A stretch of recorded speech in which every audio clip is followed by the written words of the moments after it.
Everybody, we are back. It is Tape Don't Lie. It is your favorite Raiders podcast, favorite Raiders channel, favorite Raiders film breakdown. You know what I'm saying? Make sure you guys hit the subscribe button, subscribe. I'll make sure to spell it right this time, or BD will. Didn't spell it right the last video, but I'll make sure to get that right, guys. And go ahead and hit the like button. If you like it, go ahead and hit the like button, right? If you don't like it, go ahead and hit the dislike button.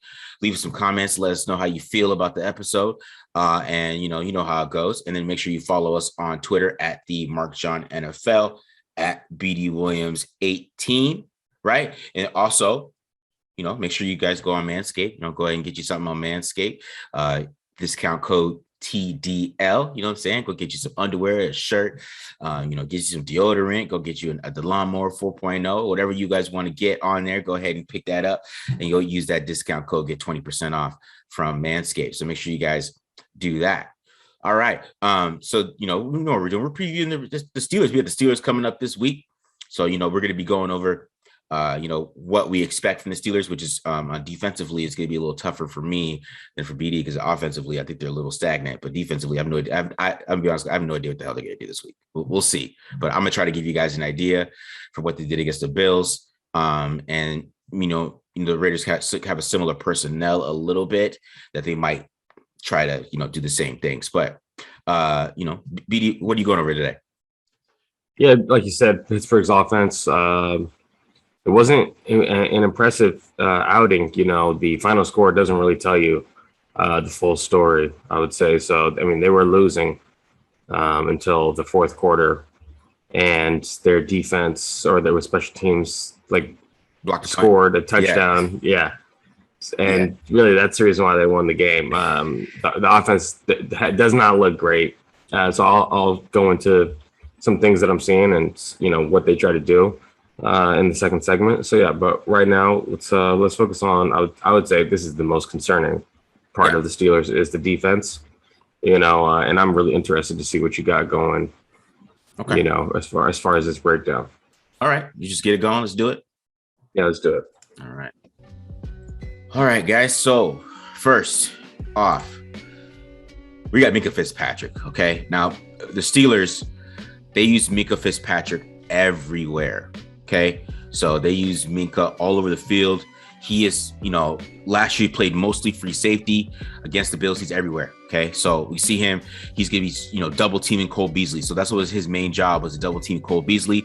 While on the other side, they were double teaming Stephon Diggs. And he was just, making Josh Allen hold the football and, have to go to other players. So you see it one more time here, right? Watch him come down, rob Cole Beasley just in case he comes over the crosser. Then they double team Stephon Diggs and trail technique, and it's over. And then you're going to see the same thing here. This is pretty blatant, right? But also once you watch how they carry the stack at the bottom, because the Raiders do a lot of stacks, right? So you see Minkah come down, right? The stack is perfectly covered. This is straight up great fundamental defense, right? And then Minkah comes down, he stops it, kind of gets his ankles broken there by Josh Allen, but point still proven, right? And then you see him here in coverage playing wall technique against Cole Beasley, because they're playing a little bit of two-trap coverage. If Beasley went out, you saw the corner would jump down, and Minkah Fitzpatrick, he has the inside, so he's able to play that really well. You see how talented he is there. And here he's just coming downhill, just making a great tackle. So he's a do-it-all player for them. Minkah is a pretty special guy. So, Derek Carr has to be mindful of him all the time. So we got keep creeper blitzes, right? So people talked about how the Steelers did not blitz, right?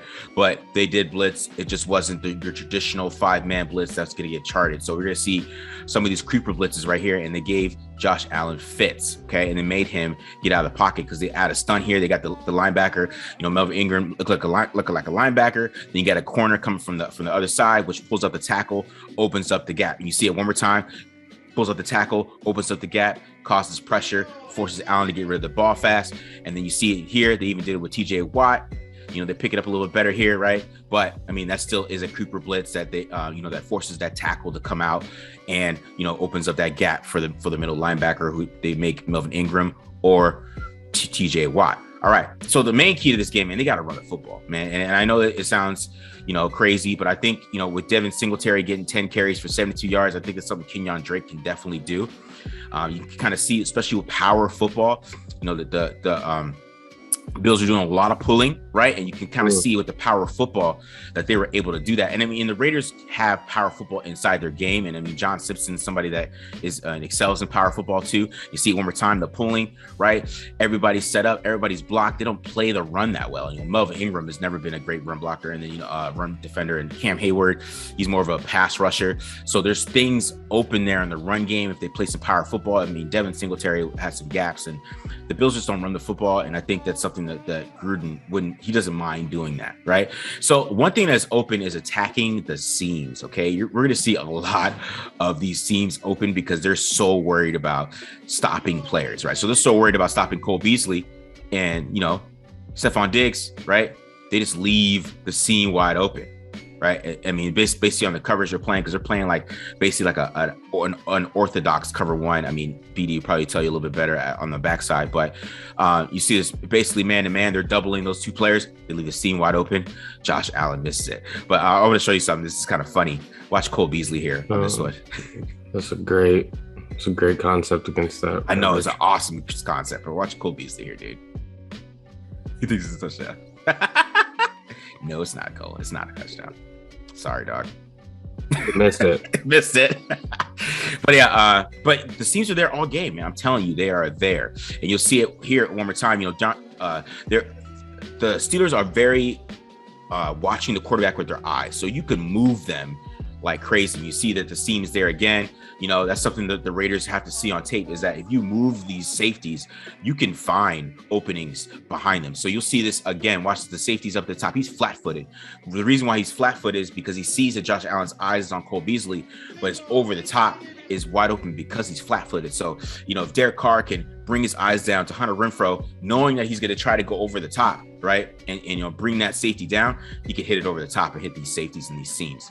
Right. And then you see later on in the game, they started to attack these seams and start to hit them. Right. Because it's there. I mean, it was there for them for most of the game. And you see that's a great throw by Josh Allen. But that's what the Raiders have to do. I really feel like if they attack the seams with some quick throws, they can make some plays. You see it here once again, attacking the seam, boom, with some straight goes and with Henry Ruggs and stuff like that. I think they can attack that and get it going. But let's talk about what this team is all about, bro, which is rushing with four. We're gonna go in depth in like all the three guys that scare me. The main guy that scares me the most is Cam Hayward, okay? Because he's for sure getting one-on-ones, right? And Cam Hayward, he does every move in the book. So we got a club and rip right there. We got a club and rip from Cam Hayward, causes a hold, okay? Now we're gonna see him with the bull rush, with the long arm, bull rush, boom. Sorry, no long arm, just straight up bull rush that time. But, makes a pocket. But that was a great throw by Josh Allen. But he collapsed that pocket. And then we see him, again, causing more pressure here, right? Getting there, causing Josh Allen to get rid of the football. Then we got Melvin Ingram, right? He just disrupts this play, forces a hold, right? Forces Josh Allen to get out of the pocket. Josh Allen makes a great play by breaking the tackle because he's a huge man. But, oh, man. Yeah. Wow. But Melvin Ingram is all over this. Hits him with the spin move, quick pressure, forces a crazy throw on fourth down. And then you got the bad boy, TJ Watt, with the, he's got the juke moves that he's going to give Alex Leatherwood problems all game. And they're probably going to have to help. That's why I'm scared of Cam Hayward, because they're going to have to help TJ Watt. It's going to lead Cam Hayward with John Simpson. And John Simpson better be ready, because they see that long arm one more time right there from Cam Hayward with the move from TJ Watt. And then, of course, they just both get in there, and TJ Watt is just relentless, causes the fumble. So it's going to be a wild game. They have to come prepared for these guys, and or it's going to be a long day. We'll watch one more time. Just, TJ Watt getting back there. Look how fast he is getting it, bro. That bend around the edge is crazy. So it's going to be an interesting game. It's going to be tough for them to decide how they want to do it, because they did there is a lot of short throws there. They could decide they want to take the short throws and be meticulous and move down the field and run the football on them. But those seams, bro, I feel like if they can get just a little bit of time, if they can get a little bit of time on some of those plays and let Carr do some eye manipulation, move players with his eyes, I think they can open up some crazy seams. Because that's what basically Josh Allen did on that big play. I didn't really saw it from the back end, but if you watch his eyes, his eyes are on Cole. So, both those guys, they move to Cole, and then he just hits the seam, bro. It's there. If you can use your eyes to mess with them and how they play zone, because they are locked in to what the quarterback's doing. They are locked in. They move with him. Wherever his eyes go, they move. And it's crazy, how disciplined they are, because it's so in unison. You know what I mean? Like, they move in unison with whatever the zone or whatever the quarterback's doing. So if you can move players with your eyes and make things like that, I think they can create some big plays. And I think they'll be able to run the football, especially if they, run out of shotgun and stuff like that, and kind of get them spread out into what they want to do. So thoughts, Petey? Yeah. Really what I noticed while you were showing all those things is like, almost every single play was a different coverage. So that's going to be difficult. It could prove to be difficult to figure out, okay, what are they going to do in this situation? Yeah. It looked like that Beasley play where he throws his hands up because he thinks it's a touchdown. They talked about that, and they were like, okay, this is what we're going to do because they're doubling, this kind of route. Yeah. And this is what we're going to hit him with. So Cole Beasley kind of gave it away that this is like a game plan specific, or they just drew this up, to score. So yeah, it can be schemed, but you do have to execute it at the end of the day. Yeah. But yeah, it's going to be probably tough to figure out at this point in the year. Maybe later in the year, you could do a better job figuring out what coverages they'd like to get into, in each situation. Now, is how much of that game plan was Josh Allen and the Bills offense specific, and how much of that is their base that they're going to run all year. So. Yeah. Sorry, my bad. So I went back and watched last year. I watched 3 games, and they just did something different every game. So it was never actually the same. I mean, they had some kind of bases. I think they played Fitzpatrick more single high last year because they had Mike Hilton and they had Steven Nelson. Yes. So they had better personnel in the slot. So that's why I think maybe it could be a personnel thing is why they're playing defense this way, because they need Minkah to do more, because they don't have Mike Hilton. They don't have Steven Nelson and those guys. And, when talk to Derek the Kid, who he does a lot of Steelers stuff, I even, DM'd him and talked to him about it a little bit. And that's what he was talking about, that they're trying to find a slot guy, and they don't have a slot guy right now. So that's why Minkah's moving all over the place, because they don't have something. So I think, it might be what their plan is based on personnel, but that's just a pure guess. Cause I really don't, to be honest, I have no idea. I don't know how they're going to exactly play the Raiders. Cause do they consider Raiders a passing team based on last week, or do they go based on their tendencies from last season and still consider them a running football team? So it's going to be an interesting dynamic for sure. Yeah. And the other thing really is going to be, I saw someone write an article. I didn't get a chance to actually peruse it and see if it's just statistical analysis or if they're talking about actual film. But basically the headline was, and it got shared with me by a few people. The headline was Steelers defense struggles covering tight ends. Right. Mm-hmm. This team, they're going to have a serious plan for Darren Waller, right? It's not like a regular tight end where you don't go and game plan for him. Yeah. And then he has a big play or two or something like that. No, this is Darren Waller. They're going to have a serious plan for him. But it would be interesting to figure out, to see what because they like to match up with guys, it seems, from what you showed us. Mm-hmm. Guys are going to play a zone, but as soon as, the pattern distribution is set, they're going to run with that guy, So I don't know. I think it is a great defense. I think it's probably the best defense in the NFL, honestly. Just going back from last year and seeing what they were able to do, Josh Allen this year in week 1, they got a pass rush, they can cover, it's a great defense. Yeah. But at the same time, I can't identify someone on that team who could match up with Darren Waller one-on-one. No, there's nobody can match. That's why they're good.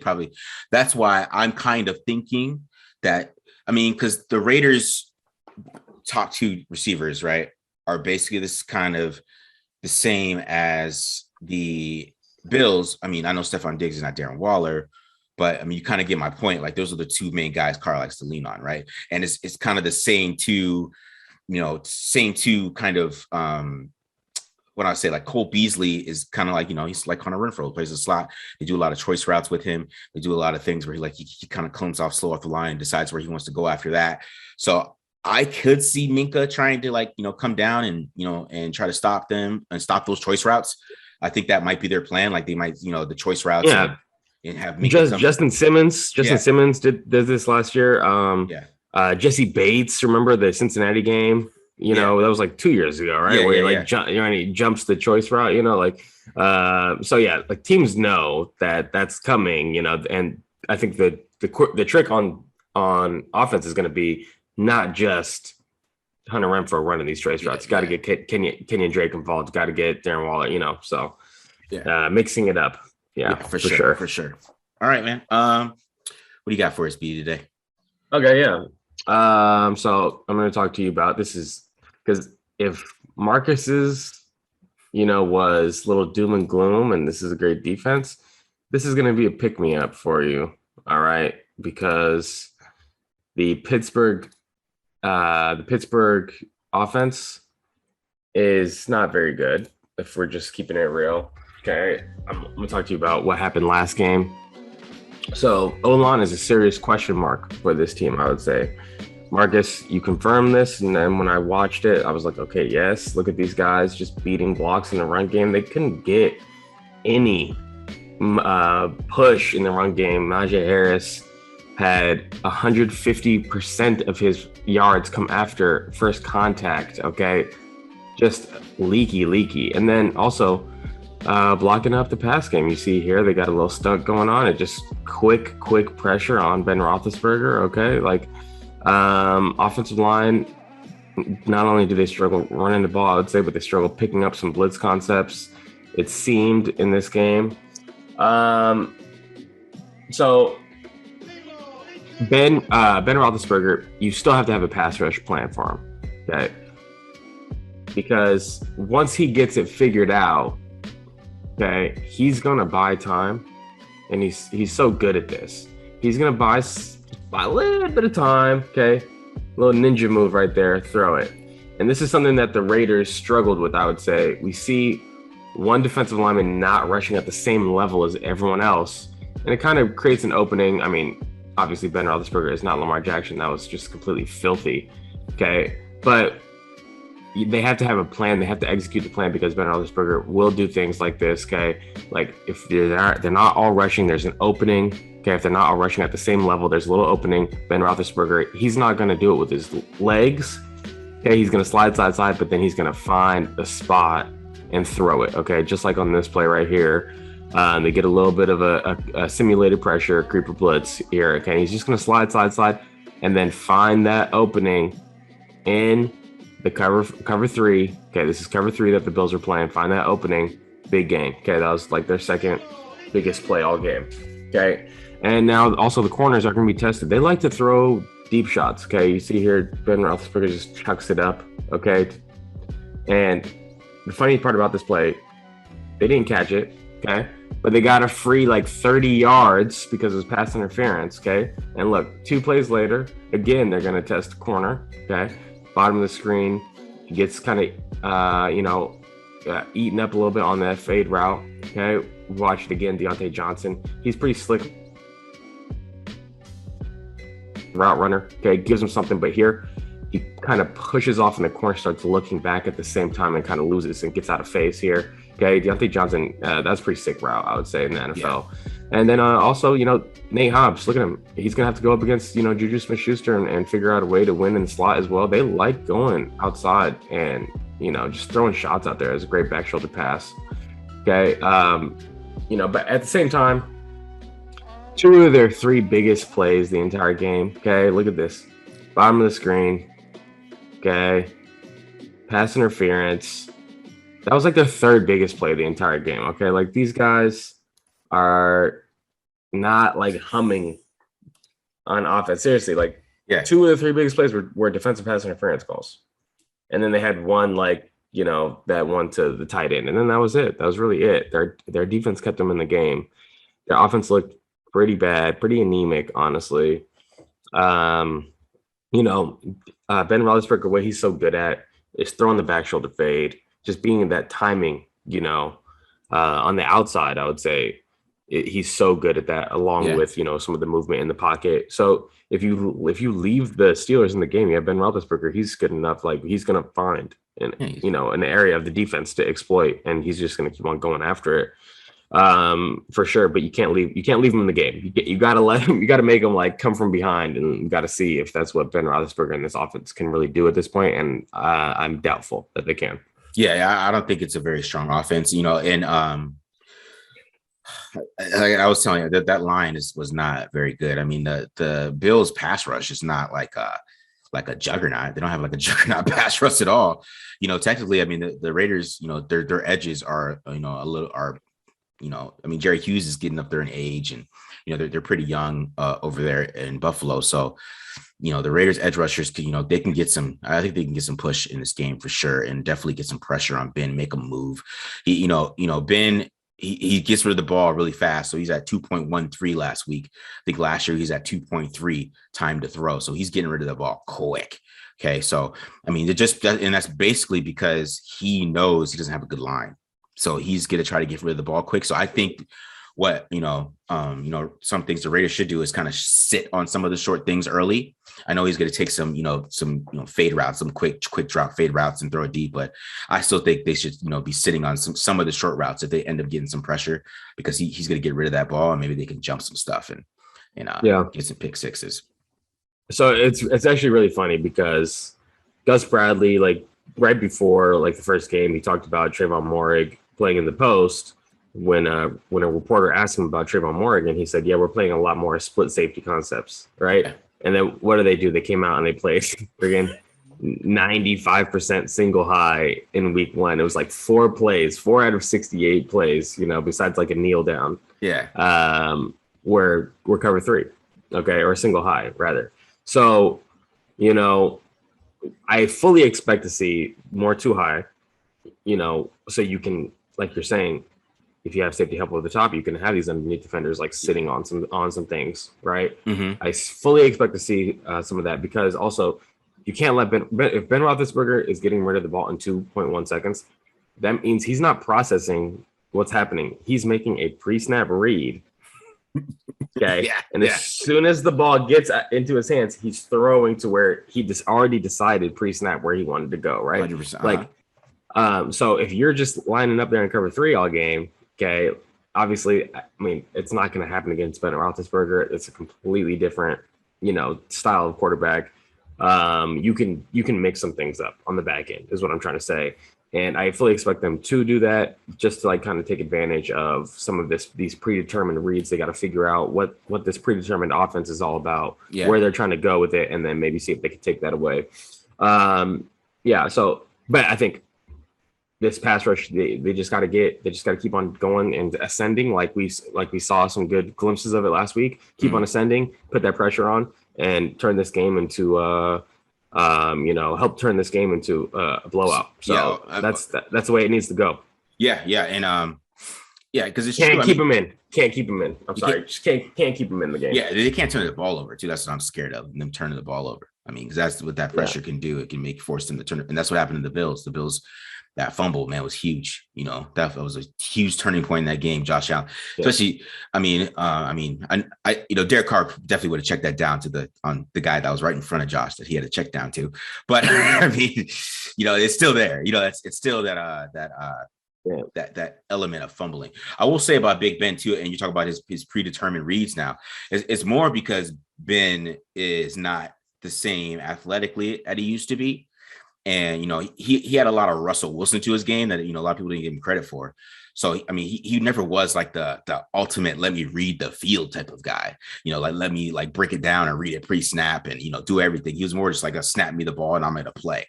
Right. And now that he's older, he can't do that anymore. So that's why he's predetermining stuff, because he can't just snap the ball and be like, oh, where's AB? Like he used to.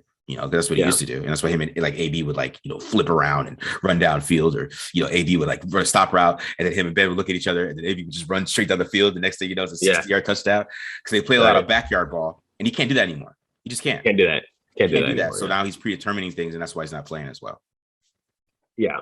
And I wholly agree with you on that. I think that something else that was obvious too is that he doesn't have like a lot of velocity on the ball. So I don't know if there's an injury that's at stake right now with Ben Roethlisberger, but that was something that kind of like caught my eye. Like the ball was not coming out super hot. I think he had Tommy John surgery, bro. I think that's what it was. His elbow. Yeah, he had Tommy John surgery. I think. So he's got an elbow. Don't quote me on that, but I know his elbow. That'll get tightened up then probably through the year. Good thing we're seeing him early when there's going to be some soreness. He had that 2 years ago, though. So it's 2 years ago. So it's been affecting him since, bro. You can't get Tommy John's at 38, bro, and back to get your arm back. No way. Yeah. If he had Tommy John's, you know. Yeah, but I mean, I think we've heard, like, come on, Ben Roethlisberger, he's had a million injuries. You know, like it's not even just an elbow or no, he's had a million injuries. And it's obvious. I think at this point in his career, like he's been a banged up quarterback. He's been hurt a lot in his career because the ball's just not coming out the same way that it used to. And so that's one thing. And then the other thing I do want to talk about is they have a very interesting wide receiver group. I would say like Chase Claypool, he's a stud. He's a stud because he's just a beast to handle. He's a big guy. He's a great athlete. Okay. They're going to give him some manufactured touches. They're going to give him like an end around because he's so fast. He's hard to tackle. Hard guy to tackle. Yeah, exactly. So they're going to manufacture some touches, I would say, for Chase Claypool, give him some screens and things like that. They're going to test him downfield. They're going to try to get him matched up against Casey Hayward or Trayvon Mullen and just throw a go ball and see how that works out for him. I'm not like but the guy that I'm more impressed with is Deontay Johnson. Deontay Johnson is a pretty sick route runner, I would say. And he does some better things at the catch point than Chase Claypool does, just like some subtle hand fighting and just, leaning and finding that opening down the field. His skill level is better than Chase Claypool's. He's just not like that freak athlete. And then obviously Juju Smith-Schuster is a guy who's been productive, and he's going to be like a big slot player for them. And, he's got a good catch radius and he'll run underneath routes. So they have a really complimentary, receiving core. And that could pose problems, especially if they're continuing to stay in the game, because Ben Roethlisberger will find a way to make a play with one of those guys or two of those guys at some point in the game. They're going to find a play. Yeah. Their players are just too good. And Ben Roethlisberger is too veteran and experienced, so you can't let him be comfortable and stay in the game. Yeah, he has 15 game-winning comebacks, game-winning drives for a reason. So I mean, it's not a fluke. It's not a fluke. I will say about Chase Claypool that I think a veteran corner like Casey Hayward will lock him up because he's just not a guy that's like a beating press guy. So if you are, he's big, he's strong. But he's not like a savvy route runner, and somebody like Casey Hayward could lock him up pretty easy, even though he's smaller. I mean, of course, you could probably catch it over him or something with like a good fade or something. But like, I wouldn't expect him like to get beat. Basically, is what I'm saying. Yeah, right. Yeah. Chase Claypool's not routing anyone straight up. He's not. No, that's not his game. His game is just jumping over people. And I think Trayvon Mullen will probably be up to the task of defending Chase Claypool. I think a big part of their offense, really, if we're like being honest, is just seeing if they could just draw a pass interference down the field by throwing one up.